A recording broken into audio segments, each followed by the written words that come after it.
host. Shows you what is happening. Honorable guest earlier mentioned Iman Mazari and her husband Hadi, who have been sentenced to 17 years for a social media post. This gives you an indication of where Pakistan is. Most of our top tier leadership is either in hiding or in prison. We have a two-time foreign minister, Shah Mehmood, extremely respectful human being, in prison.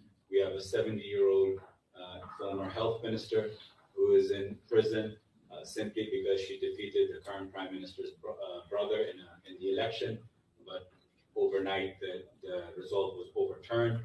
We've got journalists that have been assassinated. We have journalists that are in exile, living in different countries for protection because they're not allowed to speak the truth. We have our top tier journalists who have voluntarily, and some have been forced to come off air because they don't want to talk about just the weather. They want to talk about the oppression that is taking place in Pakistan. This just brings me to the reason why we're here today. I have a contrary belief and opinion to everyone else that